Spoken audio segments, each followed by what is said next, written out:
you know that the new M2 chip is more powerful than the outdated M1 by as much as 10%? While Apple claimed as much as 18% at its event, it looks like the truth is somewhere nearby, but definitely not on Apple's charts. And this is not the only case. Some facts will blow your mind. And I want to note right away that I'm an Apple fan. I adore their products. That's why, by the way, I started this channel, but there are moments that I want to get better, and I can't keep silent if it negatively affects users. Each Apple event is as impressive as possible. A cool plot and breathtaking image, as if you just watched a movie, and how beautifully professionals from different departments talk about the implemented features in new devices, and performance statements are just a fairy tale. Really.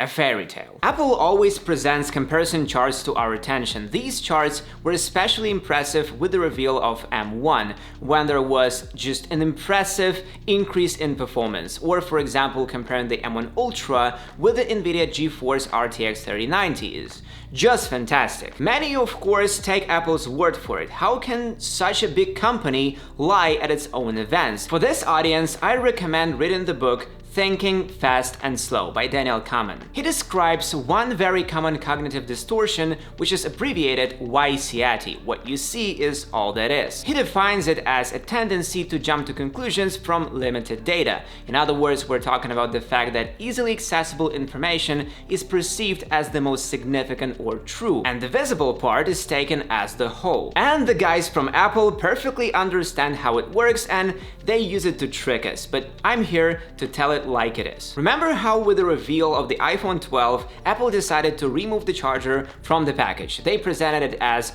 caring for the environment, which is certainly partly true. We love this world, we want to make it healthier, and as Apple says, those who buy an iPhone from year to year still remain with the charger, and then why put another charger in the box? Those who need it will buy it separately, and Apple will take care of the environment and will not put the power adapter in the box. But Apple was clearly thinking primarily about their income. Protecting nature is rather a profitable excuse. Well, really, let us know in the comments, do you still have a charger from your old iPhone? Many people, when buying a new iPhone, sell the old one, and with it, the power adapter.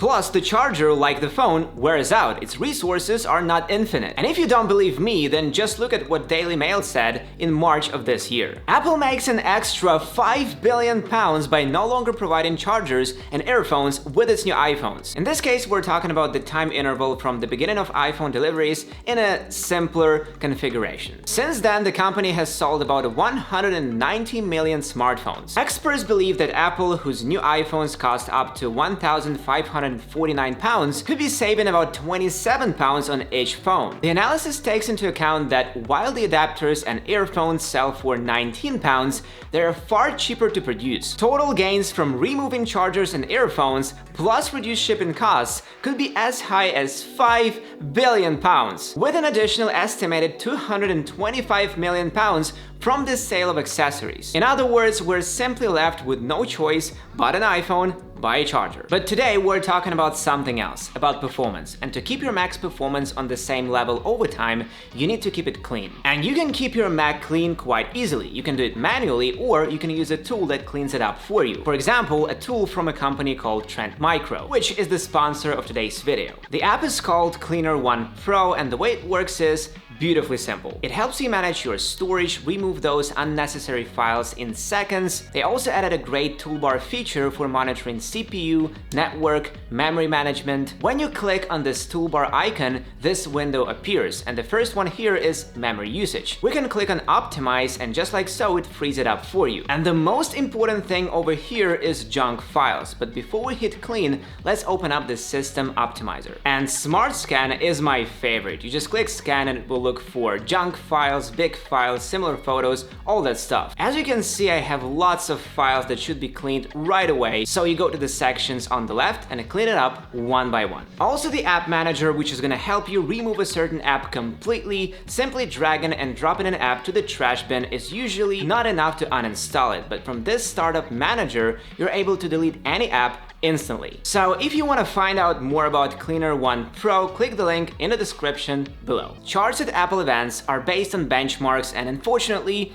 have little to do with reality. After switching to Apple Silicon instead of Intel, a lot has changed. The key point is that Apple measures everything in benchmarks without showing real performance. Moreover, Apple has all the conditions for this. They make their own processors, create software themselves, and assemble devices. Therefore, Apple very easily achieves such high scores in benchmarks. Their software and hardware can be said to be specially created for these benchmarks. I want you to see for yourself. I collected information from Apple events over the past few years, looked at the comparison charts, and correlated them with real indicators in applications. I must say right away, the conclusions will surprise you. Let's take even the recently introduced M2 chip. That's what Apple told us at the event, up to 18% faster CPU. I have no idea how they came up with this number. Tom's Hardware found the M2 chip in the Geekbench 5 test database. It's only 10% faster than the M1 in single-core tests, and 16% faster in multi-core tests. And here's interesting that Apple on its website shows an increase in some charts compared to the MacBook Air on Intel Core i5. It's just ridiculous to compare the old processor with the new M2. By the way, if we compare the M2 with the latest mobile Intel Core processor of the 12th generation, then we'll see that Intel performs better than Apple processors in a multi-core test. And they're much more indicative than single-core ones because, as a rule, Pro apps use several cores at once. Shame on you, Apple. Speaking of worthy competitors, when Apple introduced the M1 Ultra with the innovative Ultra Fusion technology, which made it possible to combine two M1 Max chips into one powerful chip without delay, it also turned out to be a trick. If this were the case, the M1 Ultra would be exactly twice as fast as the M1 Max, and we don't see this even in benchmarks. We'll come back to the real test later, but first we'll look at Apple's charts. Apple compared the performance of the M1 Ultra with the NVIDIA GeForce RTX 3090, and they show that the M1 Ultra is better, but this is only on paper. They added this commentary to this test. For the most graphics-intensive needs, like 3D rendering and complex image processing, M1 Ultra has a 64-core GPU, 8x the size of M1, delivering faster performance than even the highest-end PC GPU available, while using 200 fewer watts of power. This indicates two things. First, the M1 Ultra is significantly more power efficient than the RTX 3090. This part is absolutely correct. The second is that the M1 Ultra is more powerful than the RTX. But this is no longer the case. The fact is that Apple achieved this misleading comparison by cutting off the chart before the RTX GPU approached its maximum performance. The maximum power consumption of the M1 Ultra is 215 watts compared to 350 watts for the RTX. On the chart, Apple cuts the RTX to about 320 watts, which greatly limits its potential. When the power reaches 350 watts, the RTX performance increases noticeably and the card is far ahead of the M1 Ultra GPU, as it was proved in the Verge review. As you can see from the charts, the Geekbench OpenCL test demonstrates the twofold advantage of NVIDIA's flagship over Apple's new product. And with twice the number of GPU cores, M1 Ultra is only 30% faster than the M1 Max. And what about the real tasks? On its charts, Apple claims that Mac Studio with M1 Ultra is 90% faster than Mac Pro on 16-core Intel Xeon. But in comparison with 26-core, it's already 60% faster. If you look at real use cases, then everything is not as beautiful as the numbers in the benchmarks. Let's take the edit in DaVinci Resolve, where we have H.264, H.265, ProRes, and a lot of graphics. Here the 2019 Mac Pro surpasses Mac Studio, completing the task in 7.5 minutes, while the M1 Ultra takes 10 minutes. However, if you're editing in just the perfect Premiere Pro with no lags and errors, there's good news for you. For this test, we'll take a PC with Intel Core i9 and RTX 3090, and the M1 Ultra is 20% faster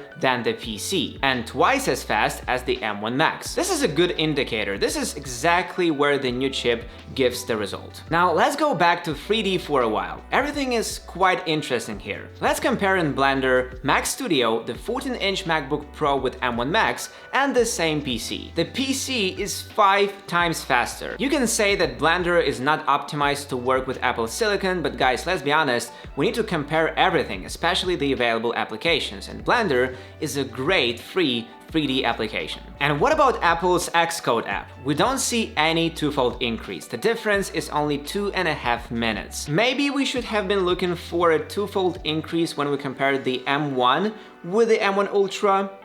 Such a trick, Apple. But it's weird because this is Apple software. And if we draw conclusions from Mac Studio, then we'll come to the conclusion that the new product is well suited only for working with video. Neither 3D, nor coding, nor music, nor anything else did not give any special gains compared to the M1 Max. Although I'm being sarcastic about all this, but in fact Mac Studio is a very cool device in terms of performance. It has a lot of advantages, but it does not reach the Mac Pro. What worries me is what kind of statements Apple is making. If the company had said, for example, like this: yes, our new processor is not 2 but 1.5 times more powerful, yes, it can struggle with Mac Pro in some tasks, of course it does not reach the RTX, but next year we will make it even better, and the result that we have now, it's already as good as possible, then no questions. But when a new product is presented and they say that it's generally the best for absolutely any tasks, this is incorrect. And what if we go a little further? Let's go back to 2016 when Apple introduced the 13-inch MacBook Pro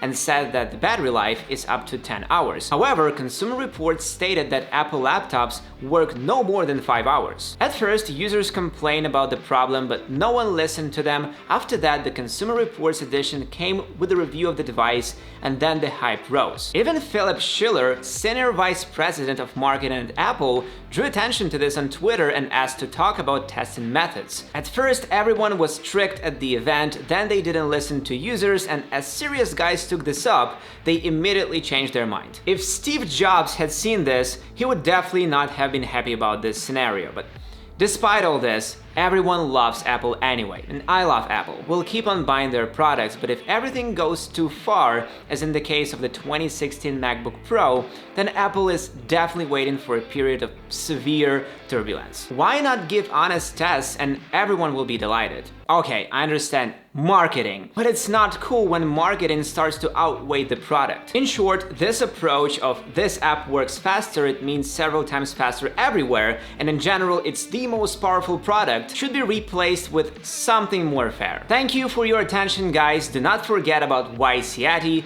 doubt, ask questions, and then the truth will be on your side. See you in the next one.